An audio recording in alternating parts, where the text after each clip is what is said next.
Dan aku di fokus sama baca sayang. Mulai Mi juga.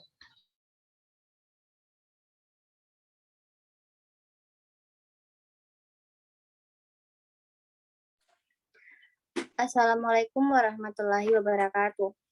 Oke, pada pertemuan kali ini kami akan mempresentasikan hasil kerja kelompok kami yang berjudul mengelola pengetahuan yang ditujukan oleh sumber daya informasi perusahaan. Oke, untuk mempersingkat waktu, saya akan mempresentasikan hasil kerja kelompok kami. Perkenalkan, nama saya Yuga Wulandari dengan stambuk B1C1204343. Pengertian, mengelola pengetahuan yang ditujukan untuk sumber daya informasi perusahaan adalah seperangkat proses yang dikembangkan dalam organisasi untuk menciptakan, menyimpan, memindahkan, dan mempercepat pengetahuan. Baik, saya akan melanjutkan presentasi berikutnya. Perkenalkan, nama saya Wade Nurhaiti Fadila dengan NIM B1C1200334. Saya akan melanjutkan materi yaitu terhadap 4 tahapan dalam mengelola pengetahuan sumber daya informasi, yaitu yang pertama, memperoleh pengetahuan, berisi dokumen, laporan, presentasi, dan juga praktik yang terbaik. Oke, selanjutnya saya Wadi Fadila dengan NIM B1C1203335. Penyimpanan pengetahuan.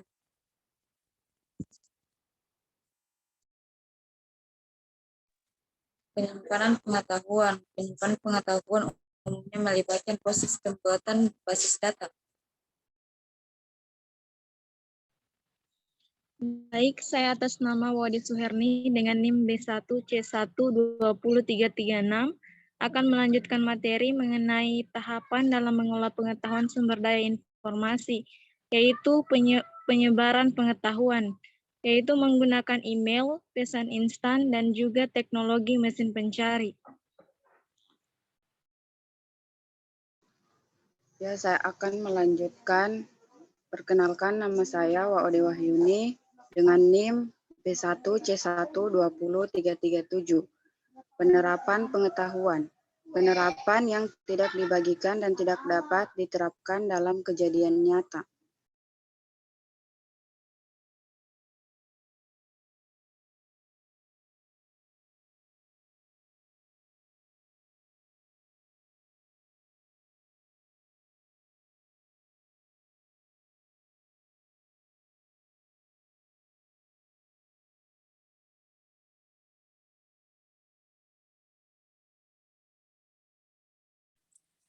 Baik, beberapa sumber daya yang mencerminkan gudang-gudang penyimpanan pengetahuan yang berharga, yaitu yang pertama ada peranti keras, peranti lunak, spesialis informasi, pengguna, fasilitas, dan yang terakhir ada basis data.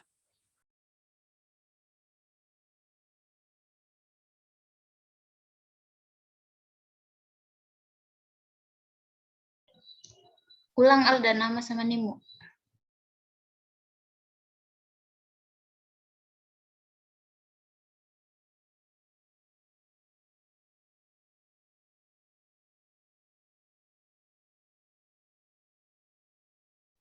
Mikmu kok kasih nyala.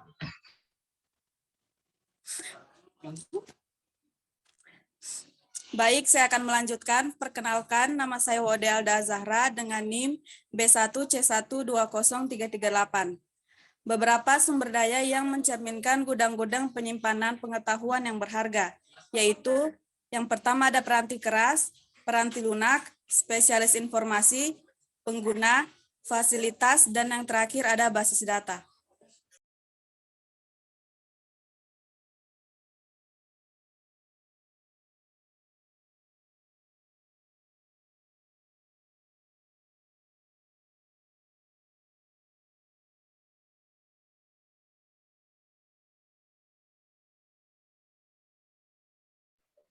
Baik, saya akan melanjutkan membacakan materinya. Nama saya Widya Nancy dengan NIM B1C1203339. Tujuan dari sistem informasi perusahaan terbagi menjadi 3, yaitu 1. Menyediakan sebuah informasi yang digunakan untuk perencanaan, pengendalian, pengevaluasian, dan perbaikan kelanjutan. 2. Menyediakan sebuah informasi yang dijadikan referensi dalam mengambil suatu keputusan. 3. Menyediakan sebuah informasi yang digunakan di dalam suatu perhitungan seperti harga pokok, jasa, dan tujuan lainnya yang mungkin diinginkan oleh manajemen perusahaan atau organisasi.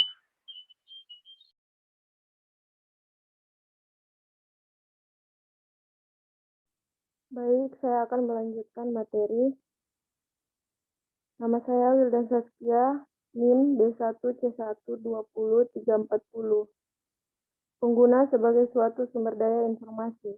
Pengguna dari sistem informasi perusahaan adalah sumber daya informasi penting yang dapat memberikan satu kontribusi nyata dalam mencapai sasaran strategis dan meraih keunggulan kompetitif.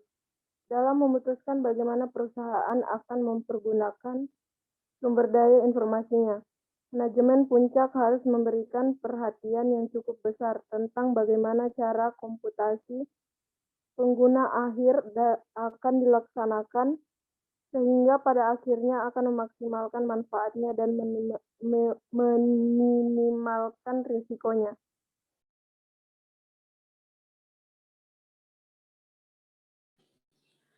Perkenalkan, nama saya Winanggiri dengan NIM B1C1203441.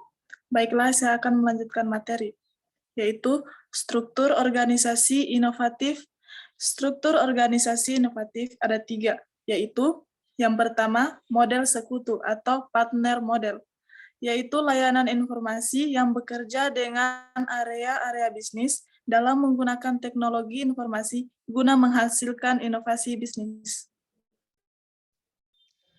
Baik, saya Wulan Dwi Lestari dengan NIM B1C1203442. Struktur organisasi inovatif yang kedua adalah model platform atau platform model.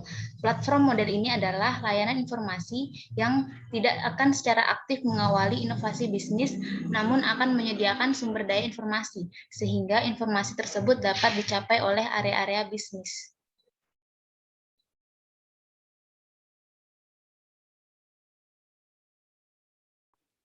Baik, saya akan melanjutkan. Saya atas nama Yusuf Sejuldusa dengan NIM B1C12344. Model terskala, yaitu sumber daya yang harus diperoleh begitu peluang pasar muncul dan harus dapat dengan cepat dilepaskan ketika peluang tersebut tidak lagi terjadi, sehingga tetap mempertahankan biaya tetap pada tingkat yang minimum. Sekian dan terima kasih.